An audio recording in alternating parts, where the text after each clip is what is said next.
por amor a aquellos que posiblemente no hayan venido a lo que está haciendo nuestro estudio de Romanos, tengo que mencionar algunas cositas porque entonces pueden ser que estén perdidos de lo que vamos a estar hablando en el capítulo 4 de Romanos. Romano es uno de los libros más estudiado de la Biblia. No solamente eso, no solamente eso. En Romano se encuentra la mayoría de las doctrinas cristianas en el libro de Romano. Es un libro interesante. Y si no se presta mucha atención, se da a mala interpretación rápidamente. Así que, hablando un poquito rápido para poder entrar y que terminemos, yo estoy viendo la hora, yo siempre he dicho, aquí las luces no me dejan ver la hora, no se enojen conmigo. Yo siempre le pongo un papelito a esto que yo tengo acá para que tampoco me enseñe la hora, para no ser culpable. Es el Señor, dice mi hermana Guardín. Es un libro interesante, el libro de Romanos, y el libro de Romanos, cuando tú comienzas a leerlo, en el primer capítulo está hablando de lo que nosotros le llamamos gentiles, todos aquellos que no eran del pueblo de Israel o lo que hoy se le llama judíos. Es el capítulo 1.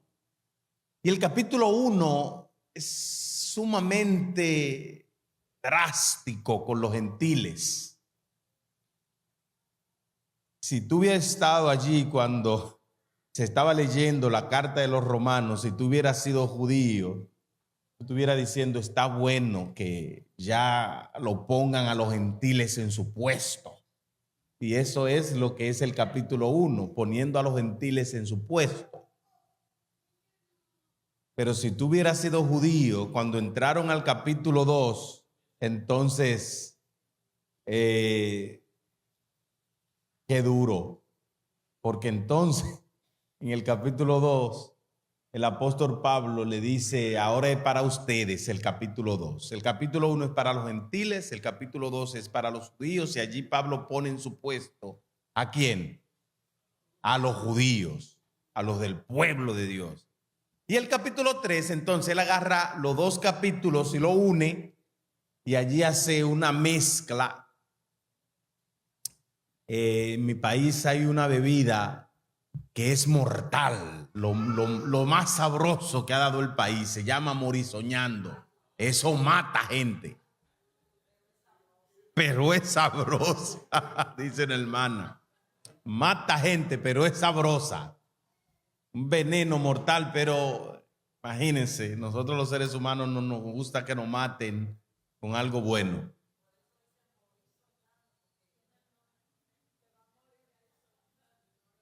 Eso es una realidad.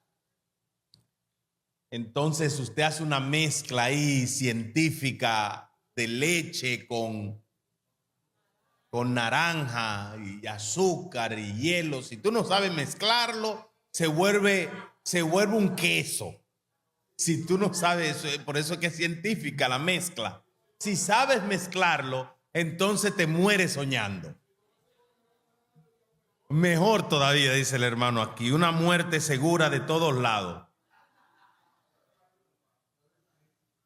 Una mezcla, eso es lo que está haciendo el apóstol Pablo en el capítulo 3, haciendo una mezcla de los dos para decir que lo único que aquí sirve es ¿quién? Cristo. Eso es lo que él hace. Y entonces llegamos al capítulo 4, y en el capítulo 4 se pone interesante. De aquí en adelante el libro de Romanos se pone interesante porque cuando él le habla, él le está hablando a los dos públicos y enseñándole qué es vivir en Cristo, justificación por la fe. Eso es Cristo, justificación por la fe. Como quiera que tú mires a la justificación por la fe, quien tú estás mirando es Cristo. Cuando yo hago algo bueno, es Cristo. Pero cuando Él hace algo bueno en mí, es Cristo. Es decir, si yo hago algo bueno, no es porque tengo la habilidad de hacerlo, sino porque Cristo obró en mí algo bueno. Y eso es lo que yo estoy dando, lo que Él está obrando en mí. La Biblia dice que tú puedes sacar solamente cosas buenas de una vasija que tenga cosas buenas. Tú no puedes, la Biblia lo dice también de otra forma. Dice, tú no puedes, un árbol no puede dar un fruto diferente. Tú no puedes dar lo que no tienes. Por eso es que Él está diciendo, cuando Cristo esté en ti, entonces tú vas a dar Cristo. No es porque tú eres algo bueno, es porque algo bueno está en ti y eso es lo que tú vas a dar, algo bueno. Así que cuando tú vayas por la calle y alguien te trate mal, entiende que lo único que está pasando allí es que esa persona no tiene a quién, a Cristo. No quiero saber del pastor y el pastor va y lo abraza y le da una sonrisa. La gente no está entendiendo que el pastor no tiene problema con ese hermano o hermana. El pastor ya entendió que el hermano o la hermana necesita a Cristo. Que cuando tenga a Cristo va a amar al pastor igualmente. Es duro, ¿eh? Pastor, usted está hablando de mí. No, yo no estoy hablando de ti, yo estoy hablando del que tiene o no tiene a Cristo.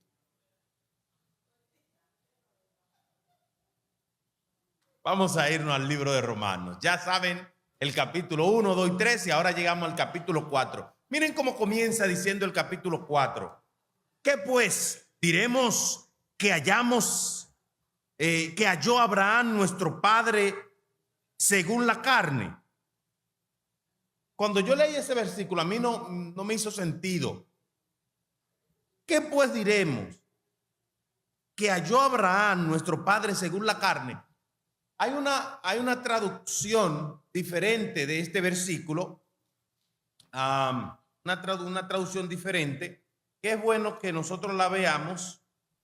Es el versículo 1. Oigan cómo dice esta traducción. Esta traducción dice,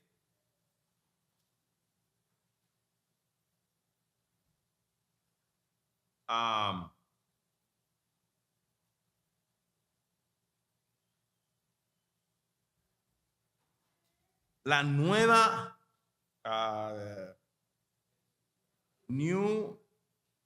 déjenme ver cuál es, nueva versión internacional. No, en inglés es The New Living Translation, la nueva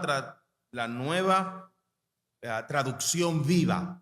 Tiene una traducción un poquito interesante. Mira cómo dice. Abraham era, humanamente hablando, el fundador de la religión o de la nación judía. Lo que él descubrió que era ser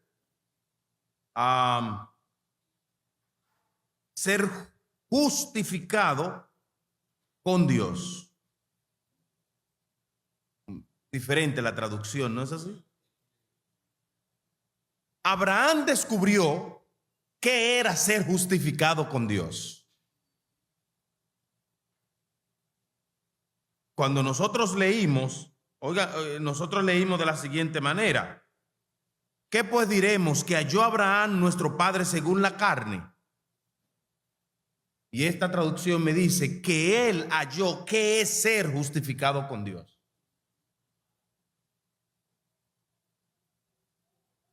Y nosotros tenemos que hallar qué es ser justificado con Dios.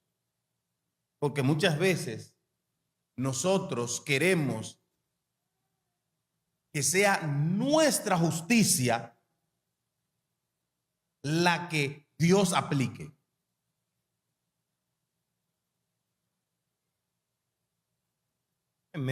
Posiblemente no me di a entender bien. Déjenme explicarme qué yo estoy diciendo. Una persona mala que se ha llevado de frente a muchas personas y ahora viene a la iglesia, se bautiza. Y nosotros conocemos el pasado de esta persona, que posiblemente ha lastimado a nuestra propia familia y ahora está en la iglesia recibiendo los beneficios de Dios. Pero es fácil que decir, el hermano que era un criminal, aleluya, se entregó a Dios, aleluya, pero no cuando Él ha tocado a tu familia. Ahí la cosa cambia. Satanás le dijo a Dios, piel por piel, quedaría el hombre por su vida. Es muy fácil decir, mira cómo Dios obra. Pero cuando tú fuiste tocado no es fácil. Ahí cambia la justicia humana. Y él dice, el versículo está diciendo que no es nuestra justicia, es la de Dios. Porque si fuera la nuestra, nosotros estuviéramos diciendo, mira Señor, yo sé que tú viniste a salvar a todos, pero este necesita que antes que tú lo salves, posible, por lo menos le moche una patita. ¿Cómo va a recibir bendiciones cuando él fue maldición para otros? ¿Tú ves por qué es la justicia de Dios? Pues solamente en Cristo la podemos entender. Eso es verdad. Solamente en Cristo entendemos lo que es la justicia de Dios.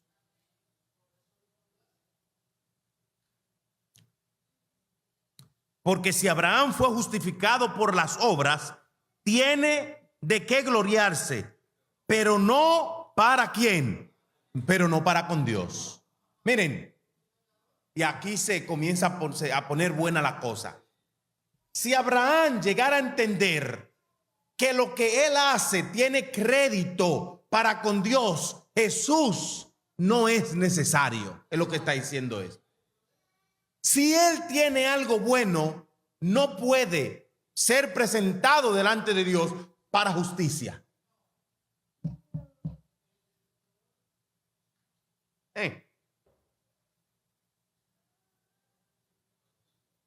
Porque ¿qué dice las Escrituras? Creyó Abraham a Dios y le fue contado por justicia. ¿No es así? Eso lo dice las Escrituras. Que Abraham creyó a Dios y le fue contado por justicia. Pero dice, pero al que obra no se le cuenta el salario como gracia, sino como deuda. Miren, lo primero que está haciendo el apóstol Pablo aquí es demostrándole al pueblo de Israel y a los gentiles que no importa lo que tú creas, el más grande que ustedes tienen, le sirvió de nada su justicia. Déjenme explicarle lo que yo acabé de decir por si acaso alguna vez uno habla y cree que la gente entiende y la gente está más perdida que uno mismo. Déjenme explicarle. Miren, los judíos tenían dos grandes monumentos, grandes personas. La primera, ¿quién era? Abraham. La segunda era Moisés. No había una persona más grande que Abraham. En la religión judía no hay una persona más grande que Abraham. Por eso yo estoy hablando de la religión de ellos. No hay una persona más grande que Abraham. El Padre. Miren, es el Padre. Ya no hay nadie más grande que el Padre. Moisés es grande, porque Moisés, ellos lo tienen como el profeta más grande del pueblo, ha sido Moisés. Pero el padre de todos es Abraham. Y ahora el apóstol Pablo le dice, la persona que ustedes tienen en esta posición de grandeza, el más grande, le sirvió de nada su justicia. No puede gloriarse delante de Dios. Si el más grande que ustedes tienen no puede gloriarse, ¿qué le toca a ustedes? Eso es lo que está diciendo allí. Si la persona que ustedes admiran delante de Dios es nada, ¿y ustedes? ¿Para dónde van? No pueden gloriarse. El apóstol Pablo le está desboronando su orgullo. Si hay orgullo en ti, déjame decirte que ahora yo te voy a quitar tu orgullo. Nosotros tendemos a ser orgullosos con diferentes cosas. Hay unos orgullos patrióticos. No hay mejor país del mundo que República Dominicana hasta que tú vas a Colombia, a Panamá y después dices, bueno, qué lío.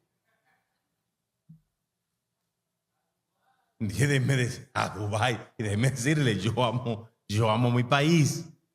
Pero después que tú sales y conoces el mundo, ya tú no crees que es el mejor del mundo. Tú crees que allí tú sembraste tu ombligo y allí tú quieres estar, pero el mejor del mundo no es.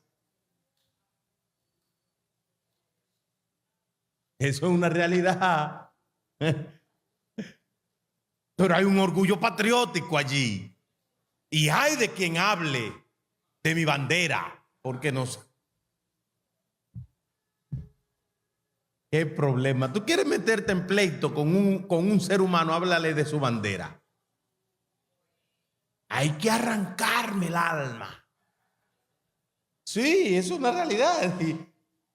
Y Dios se ríe y dice, ¿de qué eso no sirve de nada? Aquí no cuentan ni tu orgullo, ni tus obras, ni tus... nada aquí cuenta. Lo único que cuenta es Cristo. El más grande orgullo del pueblo lo están desboronando y diciéndole, mira, sus obras, él puede gloriarse, pero no delante de Dios.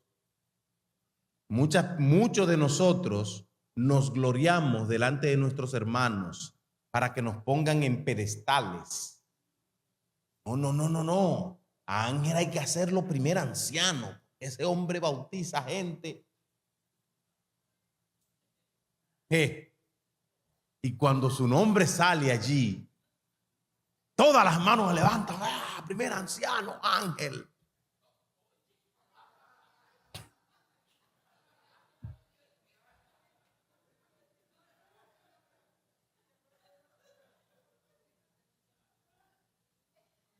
No. Estamos hablando, espérate. Estamos hablando del hermano Disla.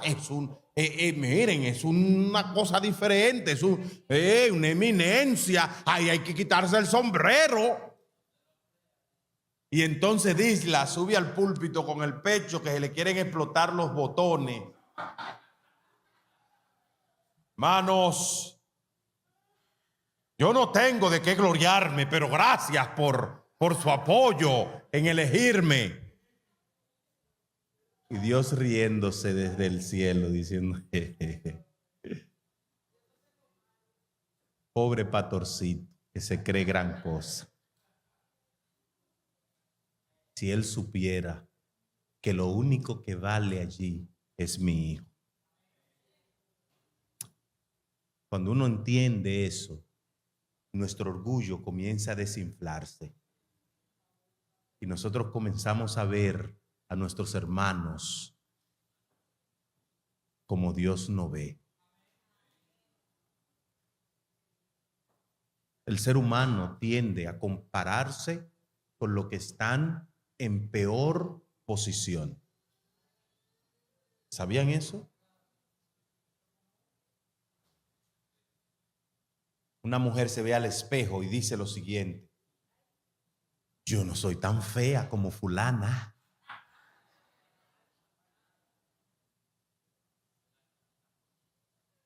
No, esa es, no lo dicen, no. Ay, ¿por qué yo no soy tan bonita como fulana? No. Ya ahí comienzan a tener problemas. Dicen, no, mira, tú tienes un problema de percepción. Cuando tú dices yo no soy tan fea, te dicen, tú estás bien. Pero cuando tú dices yo no soy tan bonita, ten cuidado porque tú puedes entrar en depresión.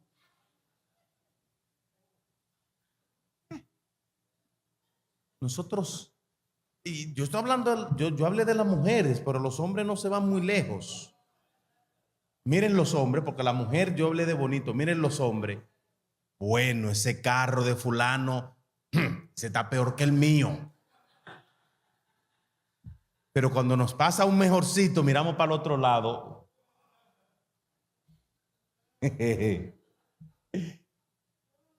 Tendemos a compararnos con los que están peores para nosotros salir a flote y decir nosotros estamos mejores.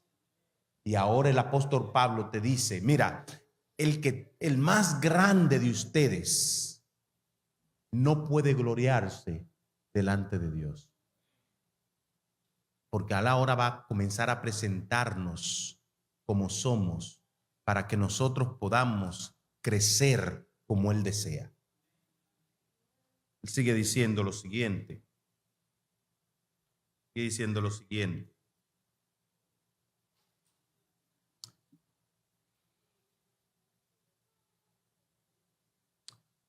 Pero al que obra no se le cuenta su salario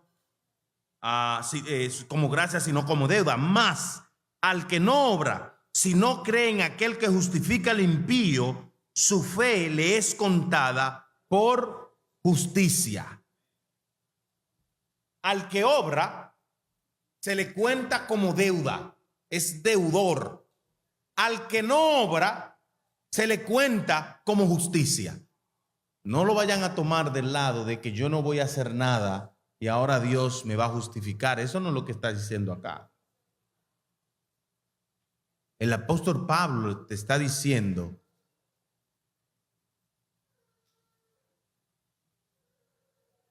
que Dios obró en ti salvación sin tú haber, y esto es grande, sin tú haber tenido nada que hacer.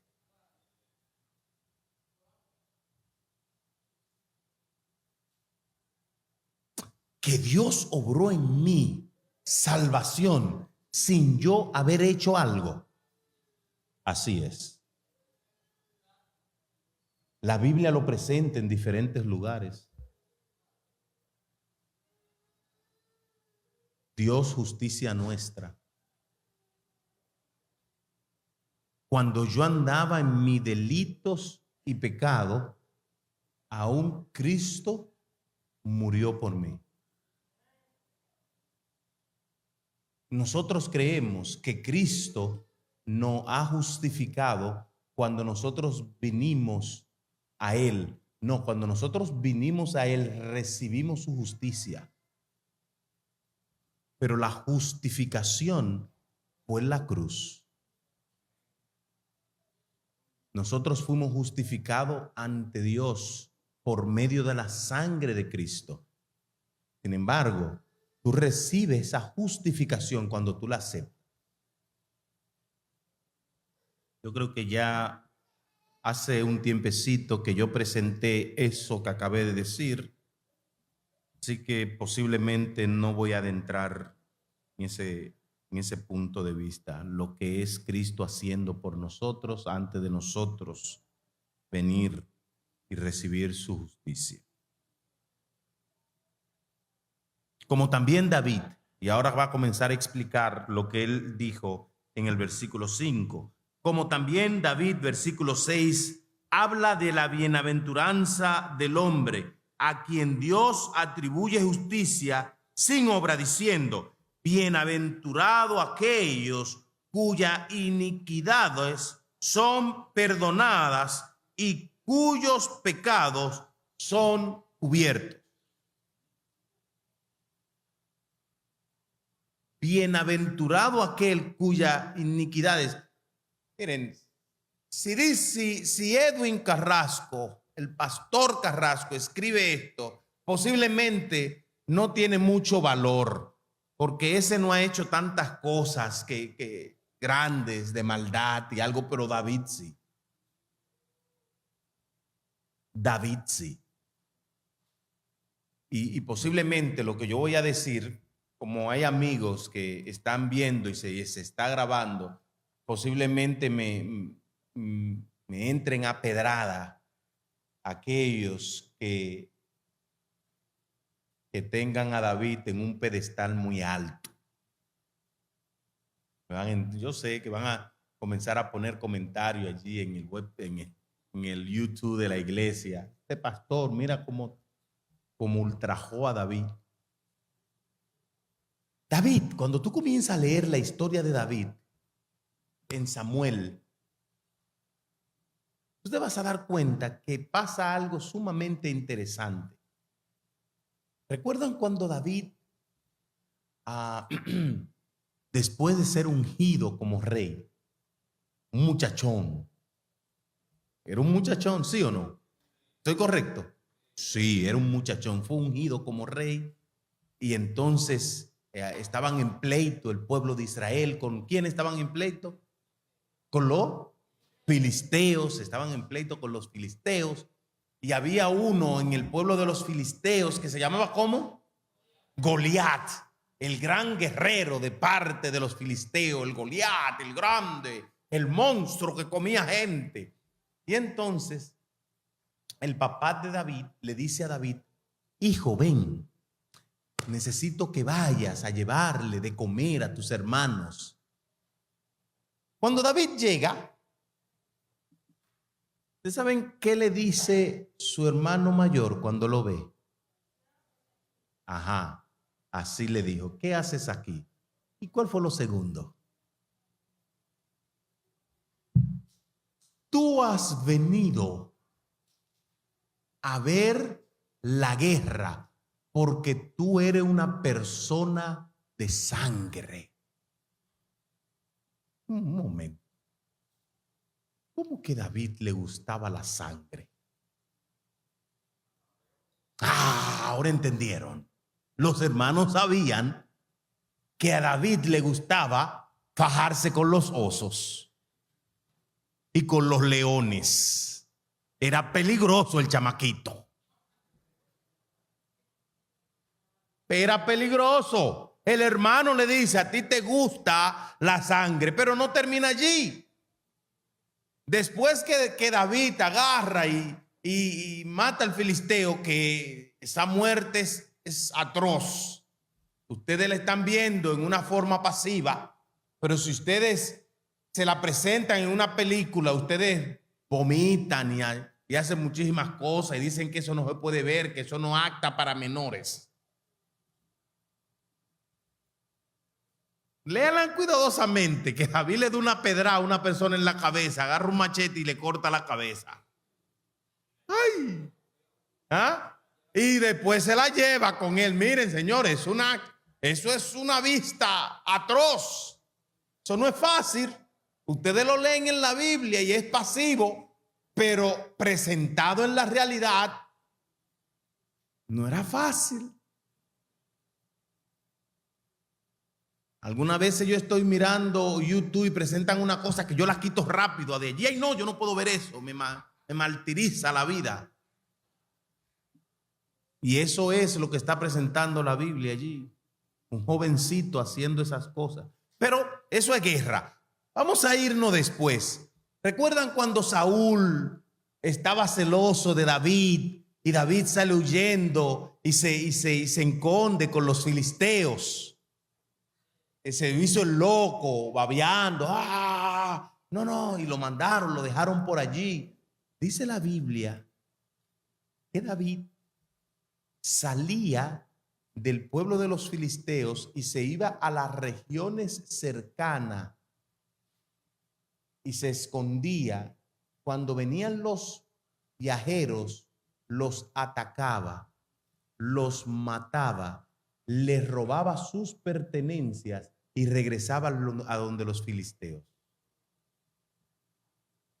Y como ustedes leyeron eso en forma pasiva, ustedes no vieron lo que acabó de hacer David. Y le decían, cuando los filisteos le decían, ¿y de dónde tú traíste eso? Decía, yo fui al pueblo de Israel, lo saqué y traje este botín. Y nosotros, porque no fue a los filisteos, a los judíos que él le hizo eso.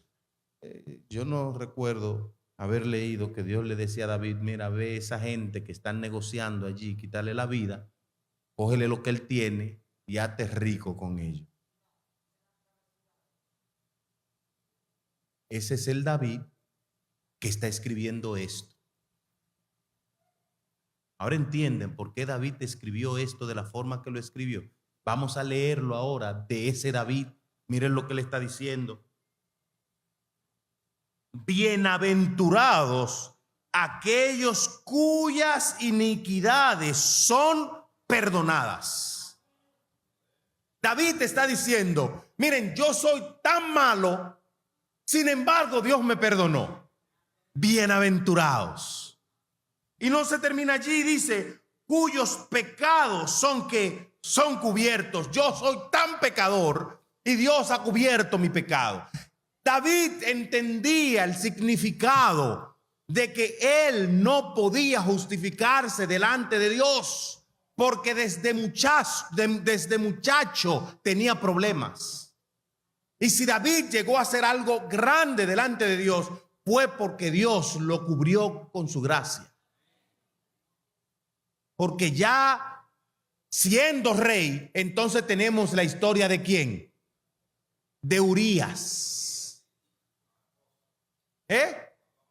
¿Se dan cuenta? Que ahora David dice, mira, yo no merezco ser cubierto con la gracia de Dios, pero él dice, él es que dice que la justicia de él no es porque yo soy bueno, sino porque es la gracia de él que me cubre, porque yo no sirvo. Y cuando nosotros ahora podemos entender a David y ver a David, nosotros podemos aceptar la gracia de Dios. No importa lo malo que hayamos sido o lo bueno que somos. Él dice, si yo cubrí a David con mi gracia, te puedo cubrir a ti con mi gracia. Si yo transformé la vida de David, puedo transformar la tuya. Y Pablo le está diciendo al pueblo, no importa quién tú te creas, Dios o quién tú eres o quién tú fuiste, Dios puede cubrirte con tu gracia. Ese es el perdón, la justificación.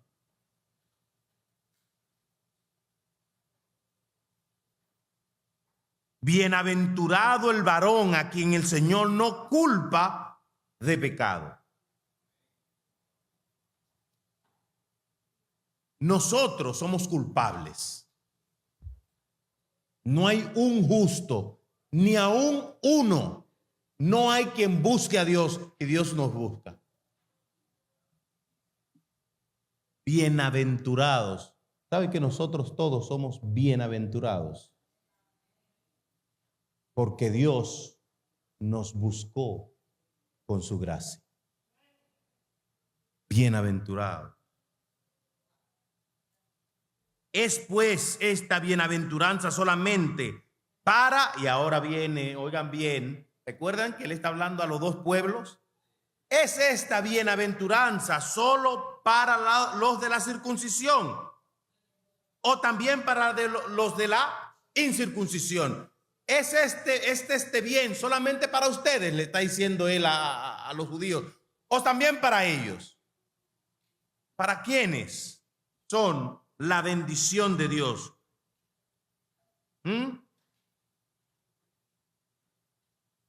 Porque decimos que a Abraham le fue contado o contada la fe por justicia. ¿Cómo pues le fue contada? ¿Estando en la circuncisión o la incircuncisión? No en la circuncisión, sino en la incircuncisión. ¿Ustedes creen que la justicia es a través de la circuncisión? Abraham no estaba circuncidado cuando recibió la bendición.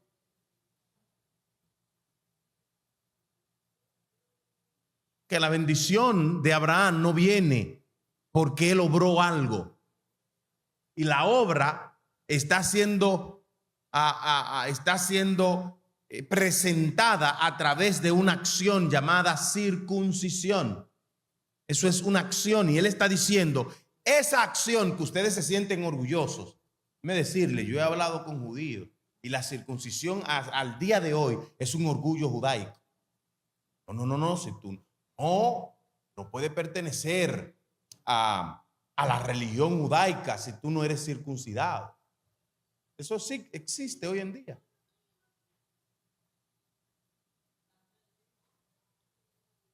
Un orgullo patriótico. Y él le está diciendo, ustedes se equivocaron. Sin embargo, la persona más grande que ustedes tienen, el orgullo de ustedes, recibió la bendición antes de la circuncisión. Dios tenía que haber circuncidado a Abraham antes de salir de Parán Aram y después recibir la bendición. Pero no fue así, fue al revés. ¿Y ustedes saben para qué? Leámoslos. Vamos a leerlo.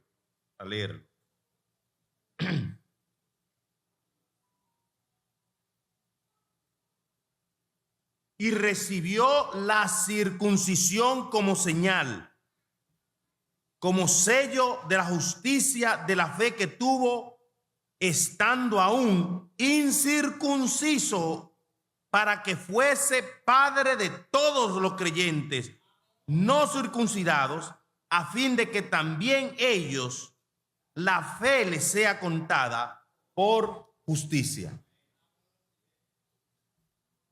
En Abraham todos somos bendecidos. ¿Se recuerdan cuál fue la promesa que Dios le dio a Abraham?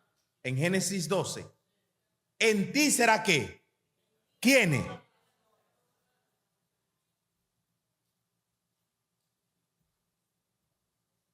Yo sé que esta promesa se le aplica a Cristo. Él iba a ser la bendición para todas las naciones. También esta promesa se le aplica a que Abraham es el padre de todos, circunciso e incircunciso. Pero me voy a ir un poquito más allá.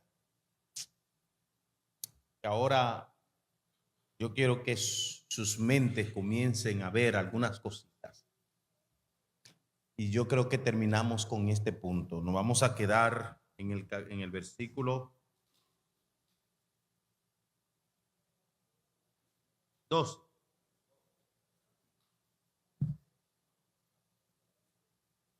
Sí, en el versículo 2. Nos vamos a quedar en el 2. Miren.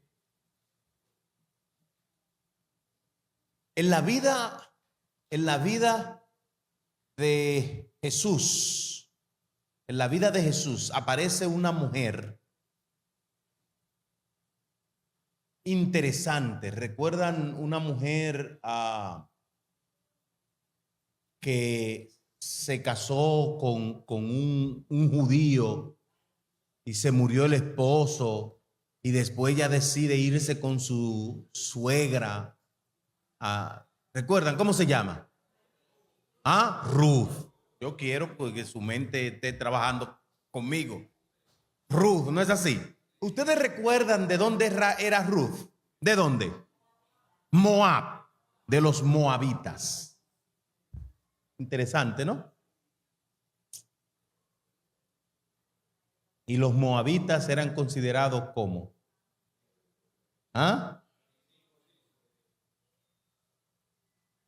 esa región de Moab.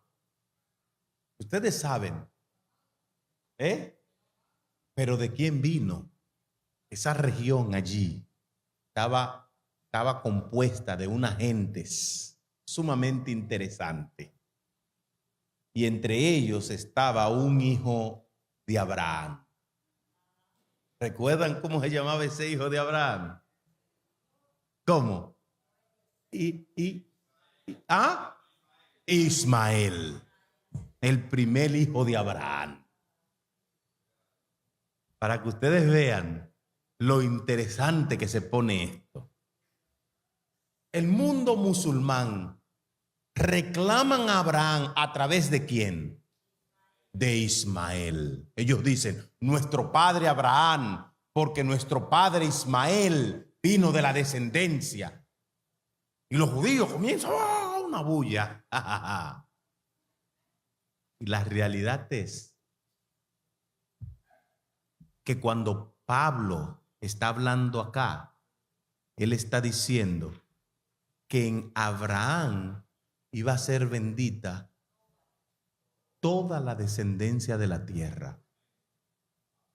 Y el pueblo más grande, que son los musulmanes, vienen a través de Ismael. ¿Y Ismael viene a través de quién? Entonces, ¿es bendecida toda la descendencia de la tierra?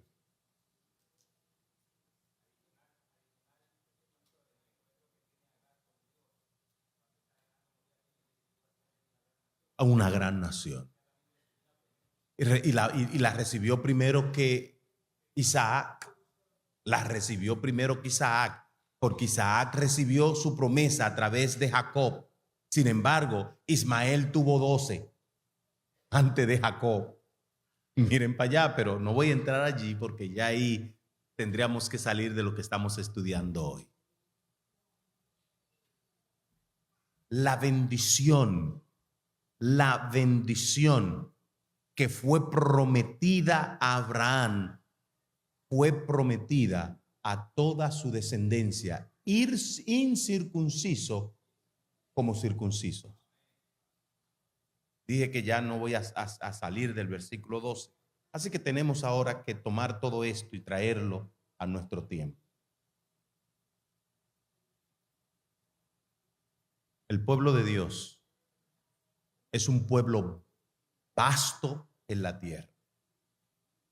Nosotros, los adventistas, creemos que los salvados, los hijos de Dios, vienen de todo punto cardinal de la tierra. ¿No es así? De todas las iglesias. Que Dios tiene un pueblo que va a salvar. Y que nosotros tenemos un propósito que cumplir. Y si nosotros nos creemos mejores que aquellos que nosotros tenemos que decirles ciertas verdades bíblicas, vamos a tener problemas. Serios problemas con Dios. Porque Dios está diciendo, ustedes no son mejores que ellos. Ustedes lo único que tienen es la verdad que le tienen que enseñar.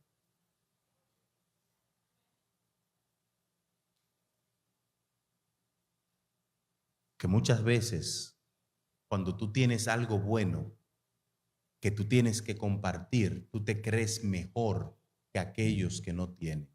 Y Dios está diciendo, tú no eres mejor, porque aquí el único bueno soy yo. Yo te he dado la oportunidad de entender ciertas verdades. Dala a otros, porque todos entran debajo de la gracia, y la gracia es Cristo. Quiera Dios y que nuestro concepto de vivir bajo la gracia comience a cambiar, porque muchas veces nosotros nos creemos mejores que los demás. Tenemos que cambiar. Tenemos que comenzar a pensar si nosotros somos mejores o si solamente tenemos un mensaje que dar. Porque es verdad que cuando tú ves a alguien caminando mal, tú quieres que camine bien. Pero eso no te hace mejor que esa persona. Eso te hace en un estado de privilegio, nada más. Y cuando esa persona entiende y acepta la verdad, están en el mismo lugar.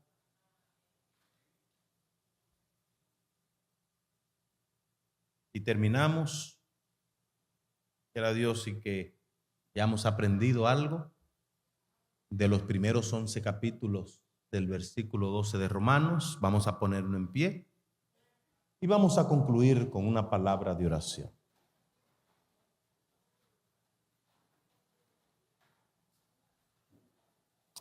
Padre de amor, reconocemos que tú eres bueno, que para siempre es tu misericordia. Que si hay algo que nosotros podemos hacer es entender que tu gracia nos tiene, tu misericordia nos tiene en este lugar. Que debemos reconocer que tú eres santo, justo y bueno todo el tiempo. Que debemos amar a los demás, independientemente de quienes sean.